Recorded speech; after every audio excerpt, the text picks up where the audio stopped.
Hello friends, मी मेघाज boutique या चॅनलवरती तुमचं अगदी मनापासून स्वागत आहे। तर आजच्या व्हिडिओमध्ये आपण 3 पीस प्रिन्सेस कट कटिंग आणि स्टिचिंग जे आहे ते बघणार आहोत। सो व्हिडिओ जो आहे एकदम शेवटपर्यंत बघा। आता आपला ब्लाउज पीस आहे आणि साडीमधलं जे थोडं कापड होतं तर मी ते डिझाइनसाठी काढून घेतलेलं आहे। तर बॅक पार्टची डिझाइन आहे ती सुद्धा मी तुमच्यासोबत शेअर करणार आहे। तर आता इथं मी मेजरमेंट घेतलेलं आहे। तर 38 साइजचं इथं जे ब्लाउज आहे पूर्ण आपण इथं रेडी करणार आहोत।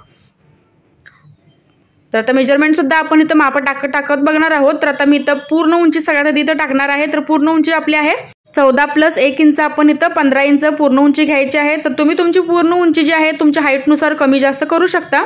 आता त्याच्यानंतर 38 मापाला मी इथे घेतलेला आहे 5.5 शोल्डर। तर तुम्ही 32 किंवा 34 साइजचा ब्लाउज जर आहे रेडी करत असाल तर तुम्ही 5 शोल्डर घ्यायचा आहे, मुंडा 5.5 घ्यायचा आहे। तर मी 38 साइजला शोल्डर 5.5 घेतलेला आहे आणि त्यानंतर जो आपला मुंडा आहे तर तो घेतलेला आहे 6 इंच।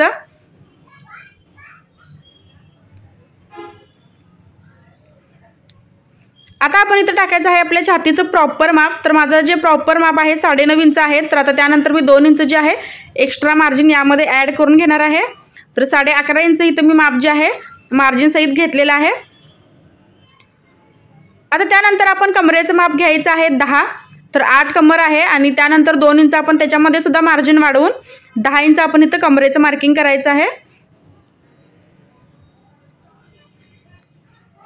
तर आता फ्रंट मुंड्याला आपण 1 इंचावरती शेप द्यायचा आहे आणि बॅक मुंड्याला आपण द्यायचा आहे 1.5 इंचावरती शेप। जर तुम्हाला काकेमध्ये फुगा वगैरे येत असेल तर तुम्ही फक्त 1 इंचावरतीच मुंड्याला शेप द्यायचा आहे आणि बॅकचा जो मुंडा आहे आपण देणार आहोत त्याला 1.5 इंचावरती शेप। तर आता हा जो शेप आहे तर तो सुद्धा तुम्ही बघू शकता। जिथं आपण 9.5 इंच प्रॉपर माप घेतलं होतं तर तिथपर्यंतच आपण आपला जो मुंड्याचा शेप आहे तर तो स्टॉप करायचा आहे। तर हे बघा, तर दाखवल्याप्रमाणे तुम्ही असं मुंड्याला जो आहे शेप द्यायचा आहे।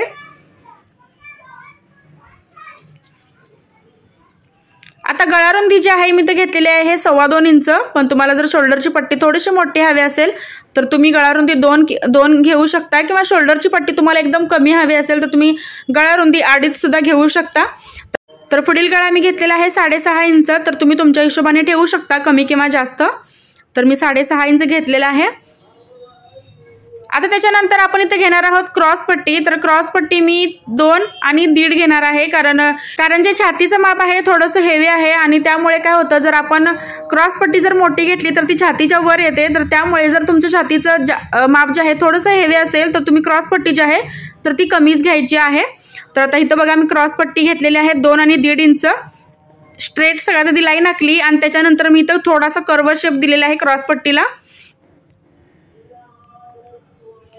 आता 1 इंचावरून आपण इथं पुढच्या गळ्याचा जो शेप आहे तर तो असं दाखवल्याप्रमाणे द्यायचा आहे।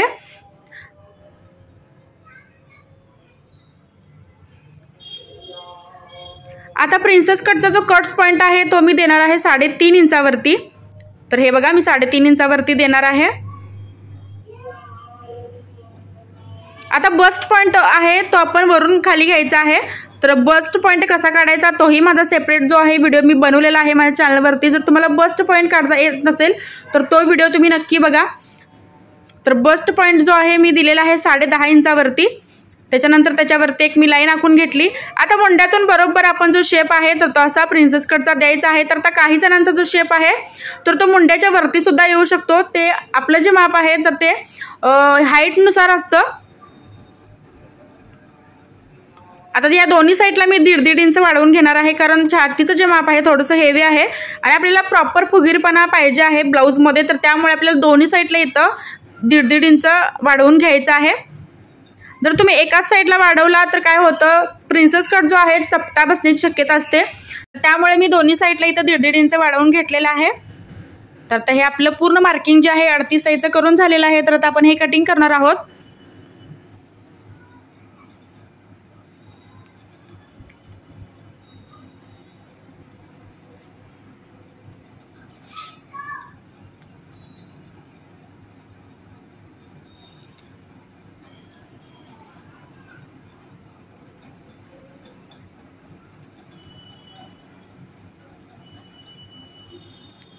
तर गळ्याला जो आहे आपण असं कट द्यायचा आहे दोन्ही साईडला आणि फ्रंट आणि बॅक जो आहे आपण असं सेपरेट केलेला आहे। त्याच्यानंतर मी पुढचा गळा कट केलेला आहे।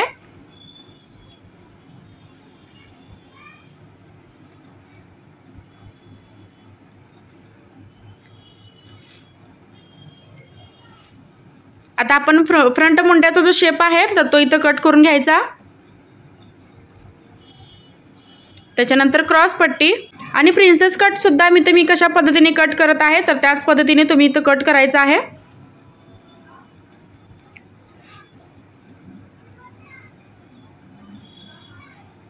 तर हे बघा आपले फ्रंट पार्ट जे आहेत पूर्ण असे कटिंग झालेले आहेत।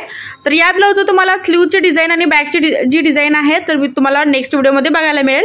तर या व्हिडिओमध्ये फक्त आपण फ्रंट तयार करणार आहोत। आता इथं मी घेतलेला आहे अस्तर। तर अस्तरवरती सगळ्यात आधी आपण इथं गळ्याचा जो पार्ट आहे फ्रंटचा तर तो इथं ठेवायचा आहे। तो कशा पद्धतीने मी ठेवलेला आहे तर तो सुद्धा तुम्ही बघा व्यवस्थित, कारण त्यामुळे काय होतं आपलं जे शोल्डर आहे तर ते सुद्धा एकदम गच्च बसतं। गळा कितीही मागे डीप असू द्या पण तुम्ही अशा पद्धतीने जर फ्रंटची बाजू जी आहे गळ्याची बाजू काढला तर अगदी व्यवस्थित शोल्डर बसतं। तर तुम्ही एकदा नक्की ट्राय करा। म्हणजे खाली मी तर 1.5 सोडलेला आहे। आपली आय आणि हुकची पट्टी आहे तर त्या साईडला मी कमरेला 1.5 इंच सोडून मग आपला जो फ्रंट भाग आहे गळ्याच्या साईड तर ती इथं ठेवलेली आहे। तर आता आपल्या फ्रंट पार्टचा दुसरा पार्ट जो आहे आपण इथं अशा पद्धतीने ठेवायचा आहे आणि तो सुद्धा आहे तसं मार्किंग करून आपल्याला काय करायचं आहे, आपली जी फिटिंगची बाजू आहे तर त्या साईडला कमरेला आपण 1.5 इंच एक्स्ट्रा वाढवून घ्यायचं आहे। तर हे जर तुम्ही नाही वाढवला तर मार्जिन खूप कमी होतं आपल्या ब्लाऊजमध्ये।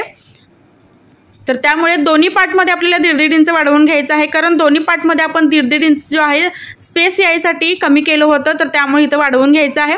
तर आता क्रॉस पट्टीमध्ये सुद्धा वरच्या साईडला 1/2 इंच आणि साईडला क्रॉस पट्टी कमी पडू नये म्हणून इथं 1/2 किंवा पाऊण इंच वाढवू शकता, जसं इथं मी वाढवलेलं आहे। आणि सिंगलच क्रॉस पट्टी जे मी आहे काढलेली आहे, कारण मला स्लीव जे आहे एल्बोपर्यंत ठेवायचे आहेत। आता हे जे अस्तर आहे आपल्या मेन कापडावरती जे आहे ठेवून कट करायचं आहे। तर आता सगळ्यात आधी इथं मी फ्रंट पार्ट जो आहे तो इथं तयार करणार आहे। तर सगळ्यात आधी आपण इथं गळा तयार करून घेऊयात। तर गळ्याला अशा पद्धतीने जर आपण अस्तर पलटी केलं तर आपल्याला कोणत्याही पाइपिंग किंवा पट्टी लावायची गरज लागत नाही। तर त्यामुळे सगळ्यात आधी आपण इथं गळा तयार करून घ्यायचा आहे आणि त्याच्यामुळे काय होतं प्रॉपर आपला जो गोल गळा आहे तर तो व्यवस्थित शेपमध्ये दिसतो।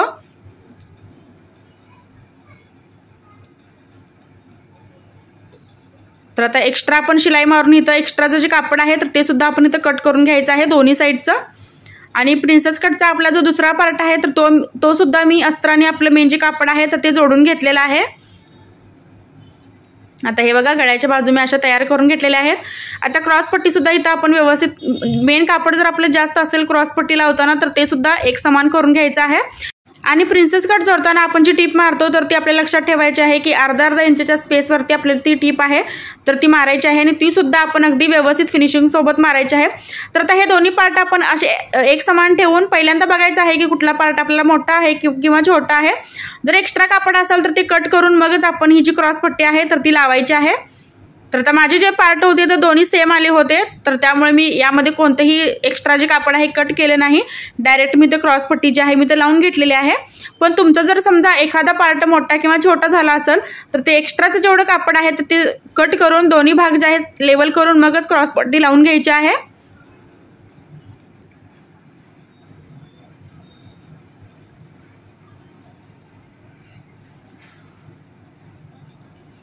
तर आता क्रॉस पट्टी आपण लावून घेतलेली आहे। तर आता आपण लावून घेणार आहोत आय आणि हुकची पट्टी। तर आयची पट्टी आहे तर ती आपल्याला काढायची आहे 3 इंचाची आणि हुकची जी पट्टी आहे आपल्याला काढायची आहे 2.5 इंचाची। तर हे दाखवल्याप्रमाणे आय पट्टी जी आहे आपल्या उलट्या साईडतून सरळ बाजूवरती येते। तर हे बघा त्याच्यावरती आपण एक दाबटीप द्यायची आहे। एक्स्ट्राचं सगळं कापड कट करून वरच्या साईडला सुद्धा आपल्याला थोडं फोल्ड करावं लागतं, कारण आपण गळा ऑलरेडी तयार करून घेतलेला आहे। त्याच्यानंतर मी सेंटरला इथं टीप मारलेली आहे, कारण आय जे आहे मी अस्तरमध्येच करणार आहे आणि जी आपली हुक पट्टी आहे तर ती वरून आतमध्ये फोल्ड होते। तर हे बघा।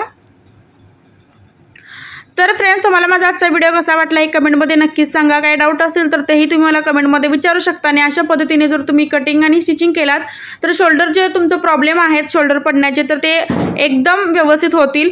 चॅनलवरती जर तुम्ही माझ्या नवीन असाल तर सबस्क्राईब नक्की करा, सोबत बेल आयकॉनलाही क्लिक करा जेणेकरून जो व्हिडिओ मी अपलोड करेल त्याची जी नोटिफिकेशन आहे सगळं ते तुमच्याकडे येईल।